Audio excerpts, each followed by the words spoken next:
I don't make any of this happen. Julia and her team of amazing advocates for us makes this happen.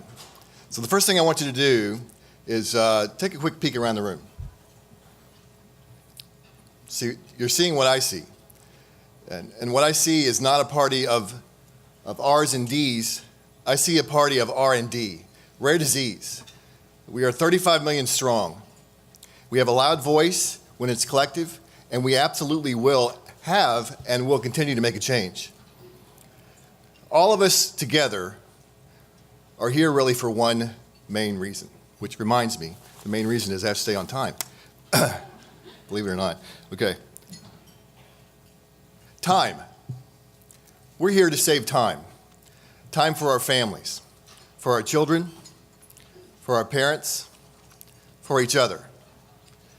The most important gift any of us have from birth forward is the gift of time. What can we do with that time? State by state, we know we can make a difference. We all have a story about saving time. Julia asked for us to share our family story. It all actually begins very similar to the way yours began, I would guess. So before I show the next slide, it's an embarrassing slide. So let me ask you this. It's audience participation all day long. How many people are married? Okay. How many people have children? Okay. You know, what's interesting is how many people have been married for longer than let's say, 10 years? All right. The ones that are newly married, it's pretty cool from this perspective. You see them go like this. And the ones that are married for about 10 years or longer, they're like. So I'm like this. So how many of you would have the courage to actually do this? Seek out and find your wedding picture. Okay, some of you would. I wouldn't, but my wife found it for me. As you can tell, so where's the great state of Kentucky? Anyone? The table? Okay. So my wife and I grew up in Louisville, Kentucky. She was born and raised there. My dad was a military family, so we moved around everywhere. The summer after 6th grade was our 7th home, but my dad got out of the military, and that's where we stayed. Louisville, Kentucky. We met in high school. We got married in 9th grade, as you can tell from the picture. That's actually a joke. It wasn't 9th grade. I had moved to Dallas, the Dallas area, started a career there after a short time in the military. Gene was at the University of Louisville.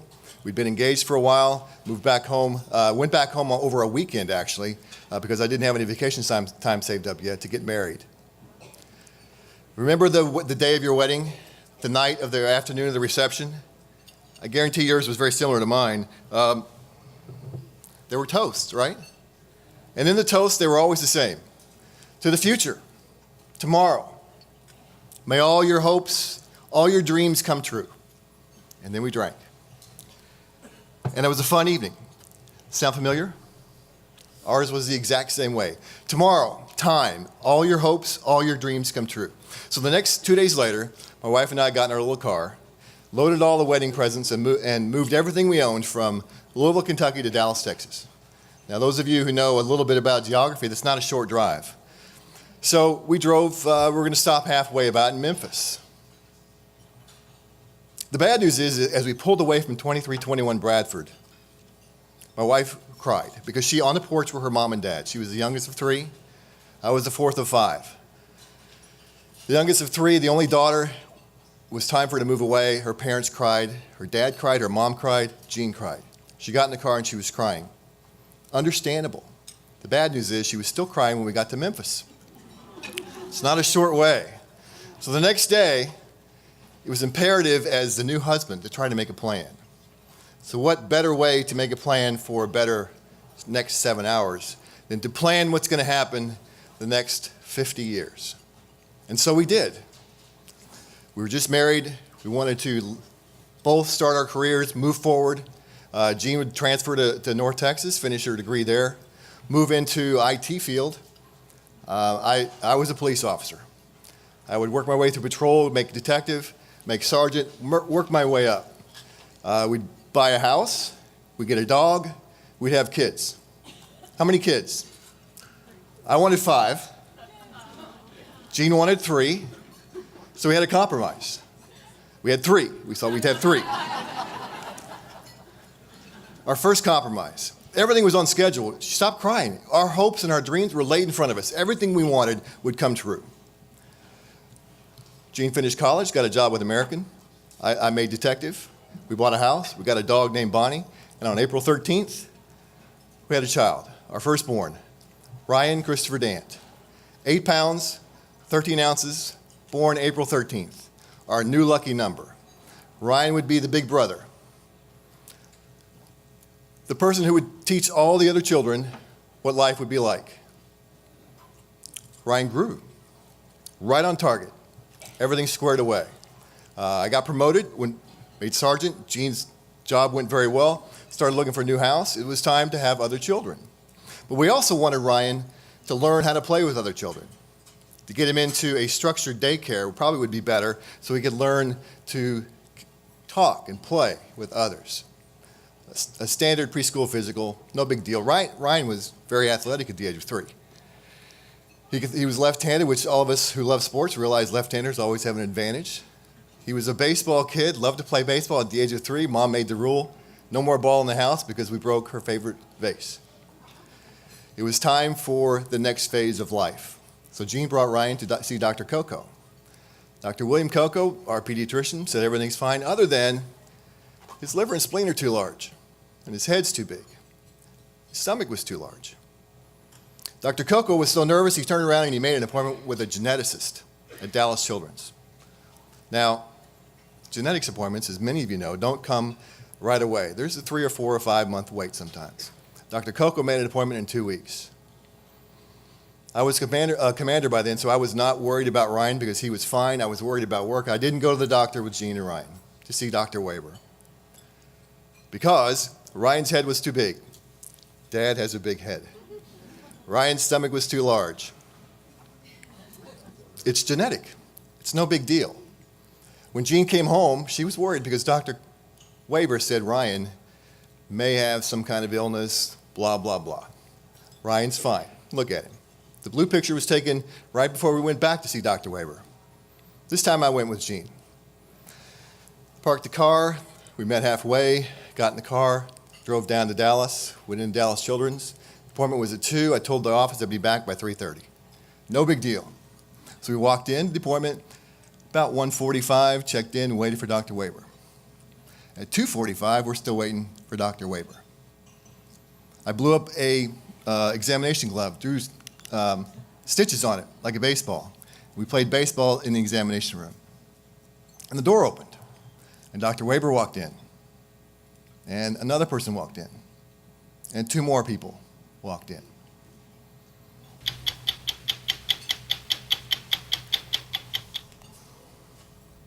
What can you do if someone you love is diagnosed with a disease so hopeless and so rare, drug companies won't develop a treatment because it would never turn a profit? You might try doing what Mark Dant did. His little boy Ryan was one of only 40 babies in the United States born each year with a fatal genetic condition called mucopolysaccharidosis, or MPS 1. Mark and his wife Jean were told they could do little more than wait for their boy to die. But the Dants were not willing to accept that. Ryan's father embarked on a mission with only one goal: saving Ryan. Hi. Ryan was born in 1988, and from what his parents could see, was growing into a healthy, active toddler. Mark was on the police force, and Jean worked in the airline industry.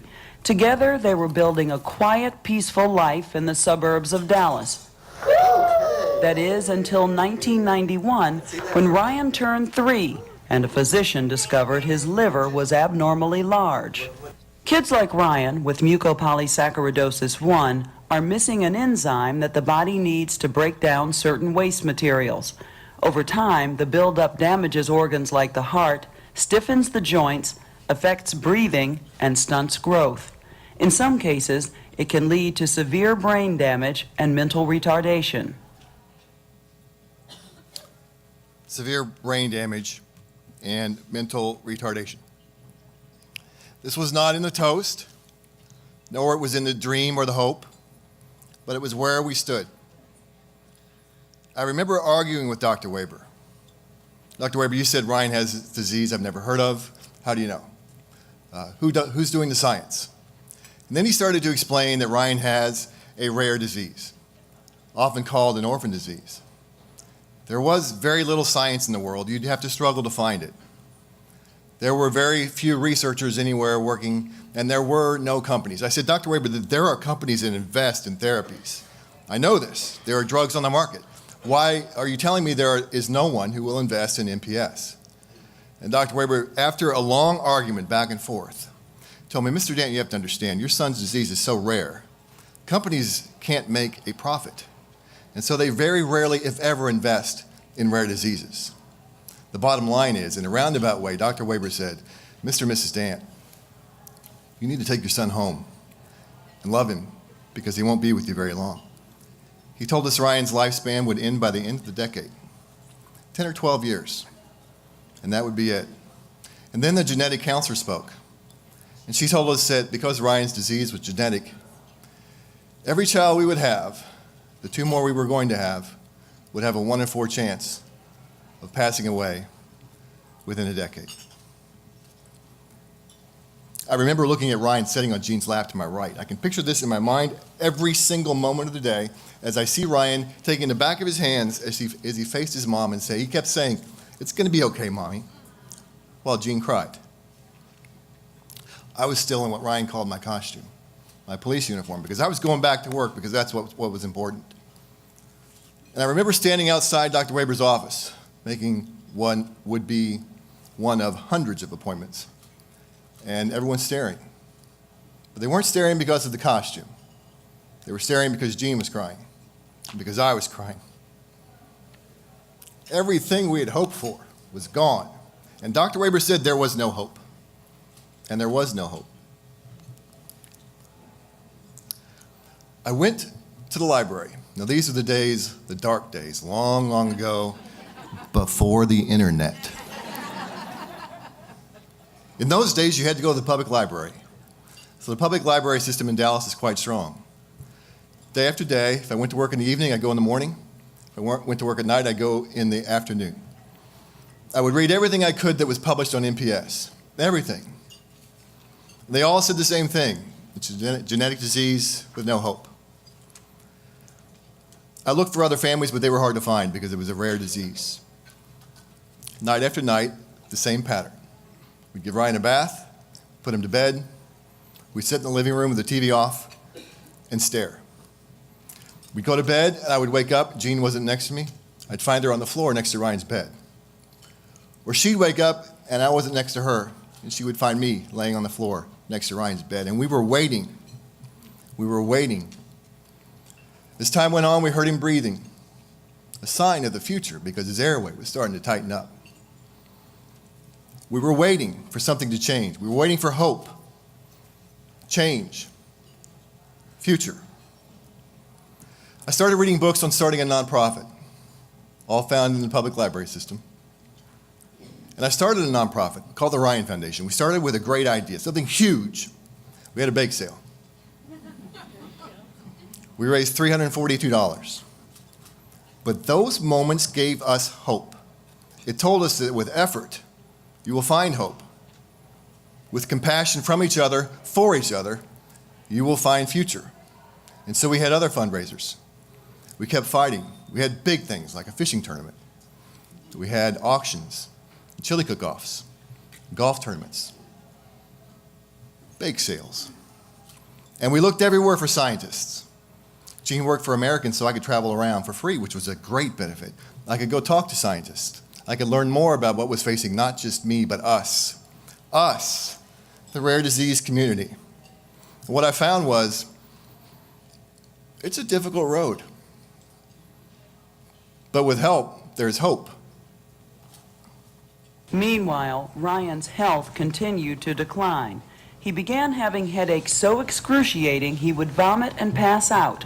His fingers started to curl. At age 7, Ryan's hands got too stiff to play his favorite sport, baseball. To keep him in the game, his father attached Velcro to his bat. Eventually, even that didn't work, and Ryan had to quit the team. Mark still worked full-time as both a cop and as Ryan's dad. Every day after walking the beat, he changed his uniform to walk another beat, knocking on doors and shaking hands, Very nice to meet you. raising money to give to someone, How's it going? anyone, working on a cure. Over 3 years, the Ryan Foundation graduated from bake sales to $100,000 golf tournaments with Ryan as their poster child. Did I show you this? Yeah, it kind of shows Ryan's love for baseball. Ryan's love for baseball was ending. He wasn't able to play baseball anymore. But we didn't stop trying to find hope. We didn't stop trying to find help. So I learned of a lysosomal storage disorder world symposium in Dusseldorf, Germany. So I got on a plane, and before going, I read everything I could on LSDs. Now, LSDs are like, Ryan has an LSD. He's missing an enzyme in his cell. While in Dusseldorf, a presenter called Roscoe Brady brought a 12-year-old girl up onto the stage like this, who before he had shown pictures that looked a lot like Ryan. Her stomach was huge. She couldn't walk. She was in pain. But he brought her up on stage because she walked on her own. She had a disease called Gaucher. And Dr. Brady had developed a treatment called enzyme replacement therapy. What was interesting about that is Dr. Brady was walking off the stage. As he walked to his hotel room, I put my cop instincts into work, and I skulked him. And I found him in the hallway, and I stopped him. And actually had a video camera. In the olden days, video cameras were huge. You put him on our shoulders. And I actually had a videotape of Ryan's last baseball game. And I asked him to look through the viewfinder and watch my son play baseball. And he did. And he watched Ryan hit a double. As he rounded second and stopped, the video stopped. And he said, "He's very cute. How old is he?" And I said, "He's 4. And I said, "He has MPS 1. Dr. Brady, is it possible to design and develop enzyme replacement therapy for MPS 1? And he asked me again, "Well, how old is your son?" I said he was 4. He was very matter of fact, but he spoke in a roundabout way, but he had 2 messages. But he gave me 3. His message was, "Mr. Dant, you don't have enough money because it's going to take a lot of money. 2, you don't have enough time because Ryan's 4.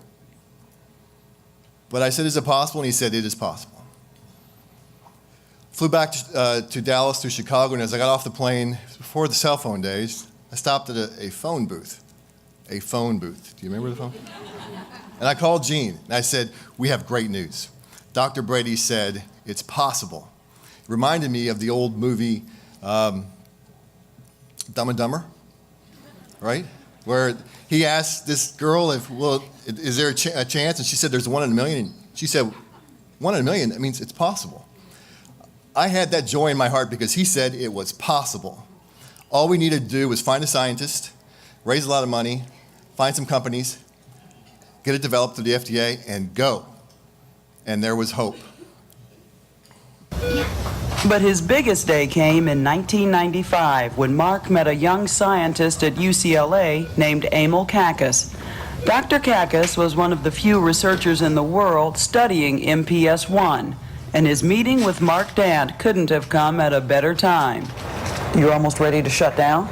The research was stalled, and I still held out hope that we might be able to find some angel investor to come in and give us money and make it happen, but it was very frustrating to feel that you had something that would be beneficial for a disease that wasn't currently treated and couldn't do anything about it. So this is the lab where you actually do the research on the enzyme? Right. Dr. Kakkis had a sense that this complicated disease had a fairly simple solution. Create a synthetic version of the enzyme that's missing in kids who have MPS 1. This is what a normal, healthy human body does naturally? Yes, normally your body makes these enzymes all by itself. They're helping everything run because your body is constantly building itself and breaking itself down. And one of those enzymes that's involved in that process is missing in MPS 1 kids. So by making it, we can help substitute for what they can't do themselves. The science was solid, but to take his synthetic enzyme from the lab to the bedside, Dr. Kakkis needed money. And Mark Dant promised to provide it because he knew that time was running out for his son, who by the age of 7 found even the simple act of breathing unbelievably difficult. I'm getting paged again. As Ryan fought for his life, Mark fought for money, eventually raising a total of $1 million. He gave all of it to Emil Kakis. They basically decided to take all their money, put all their chips on one number, which was us, and hope that their number would come up, and fortunately it did. Dr. Kakis attracted additional funding from a small biotech firm and had gotten FDA approval for a clinical trial of his synthetic enzyme treatment. 10 kids were chosen for the trial at Harbor UCLA Hospital in California. Ryan Dant was one of them. Well, guys, I think it's time to head towards the gate. In February of 1998, Ryan's neighbors gathered at Dallas-Fort Worth Airport for a big send-off. When I was at the airport, when I was about to get on the plane, everybody made arch, and I went through it and went onto the plane. All the years of knocking on doors and holding bake sales had paid off, and as they boarded the plane, the Dants finally had something to hope for. At the hospital, there remained the reality of a sick little boy I need a wheelchair, Mom. who spoke at the time about what he was getting ready to go through. I'm a little bit scared. He was tired of needles and doctors and feeling weaker and weaker every day. When's this gonna end? I just want to go home because I don't like it here. I don't like to do all these tests. What's going to happen, that enzyme's going to circulate in your blood, in your body, going all over your body, and get to where it's needed to start breaking down the material that's there. 2 months before Ryan's 10th birthday, Dr. Kakis and the Dants administered the first dose of Ryan's enzyme treatment. Okay, ready? I'll bet $10 that 1 week you're going to feel better. No? Ryan wouldn't take the bet, but it was a bet Dr. Kakis won. And he wasn't the only winner. Week by week, drip by drip, Ryan's life improved. Here we go. 1, 2. Yay! And here he is today, at age 13, back in the game, a day his parents thought they might never see. Hey, that was a pretty good hit. Thanks. Before you started getting your treatment, could you hit like that? No, What were you like before? I couldn't hit the ball a lot. I couldn't actually run that fast. So you didn't have much energy. I couldn't bend my arms back. And you used to have headaches, your father told me. Terrible. How bad were they? Really bad. As bad as you can think. But the emotional pain often was worse. I was just getting scared coming up to that 10 years. So you actually knew there was a possibility before that you might die when you were 10? Yeah. And you thought about that? You worried about it? What'd you say to your parents? It's gonna be okay. And now that you're on the treatment, what's happened to all those symptoms? Feels like I can do everything that I ever wanted to. Like go ride my bike every day or play baseball, basketball, you name it, I can do it. Except rock climbing. Which you probably shouldn't do anyway, Yeah. right? And Ryan wasn't the only one from the FDA trial to get better. All 10 kids showed improvement. Time out. Results so impressive they were published in the New England Journal of Medicine. Thanks to the work of one visionary doctor and one determined family, these children now have something precious: time. Time to await a cure and plan for a future that many thought would never come. No one worked harder ever that I've ever seen in my life than Dr. Emil Kakis. He had a vision that he could treat. He had the science that he was working on. All he needed was some help and some support from the partners of our government, the partners of industry, the partners of families, and the partnership of FDA. His abilities to build a partnership changed not only treatment for MPS 1, but the same platform has been used for MPS 2, MPS 4, MPS 6, recently MPS 7, Pompeii, Fabre, and others. The dominoes begin to fall when the partnerships happen. Ryan's life is not perfect. Whose life is?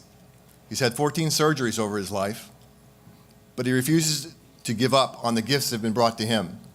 The gifts of the partnerships that are built in rooms like these today. The most important statement Vicki made in 60 Minutes piece was these children now have something precious, time. Time to await a cure and plan for a future that many thought would never come. We are here to bring back the time that we thought was gone forever. My son also has views. Oops. I think that was good. We're out of that time. My dad made a foundation to raise money and to help other kids to get medicine. You have two feelings. You either have courage, you can get through it, or you take the other route that says, this is too much, I'm giving up. You can go either way. And it just seemed to us, we would take the route where we say, no, we're not going to give up. We're just going to keep working because we do that better than giving up.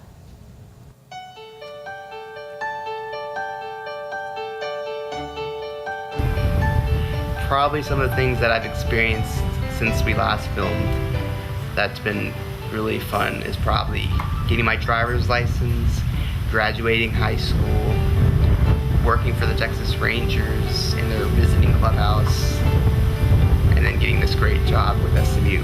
I would say that he's, a 10 on a scale of 10. And there's one thing I know, you can tell Ryan to do something and he gets it done. And, there's something to be said for that, not just in the game of football, but in the game of life and in any job. And Ryan is an accountable person.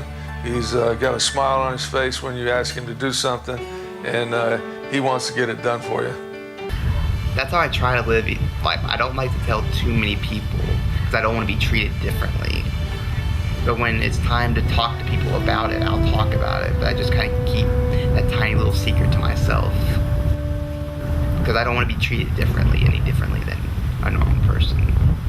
When we started, more than 15 years ago, I met Ryan and met Mark and Jean. I had no idea where we were going to go. I had hoped we could do something for him, prevent him from declining, keep him alive. I did not know where we would go in the end. Just being able to see how far we've come this past 15 years is amazing, because not a day goes by that I wonder what life could have been like without this medicine, what my parents' lives could have been like without this medicine, what all the people around the world's life could be without this medicine. It's just really amazing and remarkable.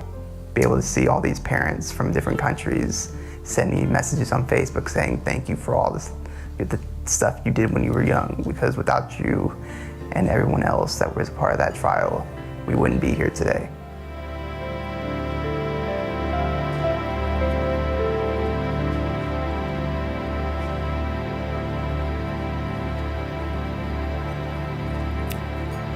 So the gift of tomorrow was brought not just across the USA, but literally around the world.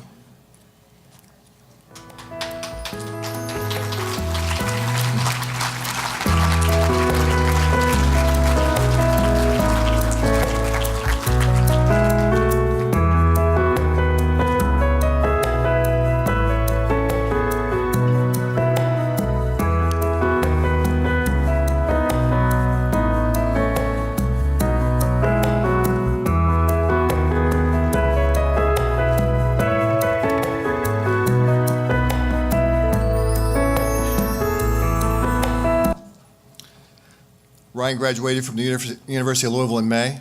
He's now in the job market. He had another surgery. Dr. Kakis was there. The purpose of this morning's opening session was to prove that there is hope in partnership.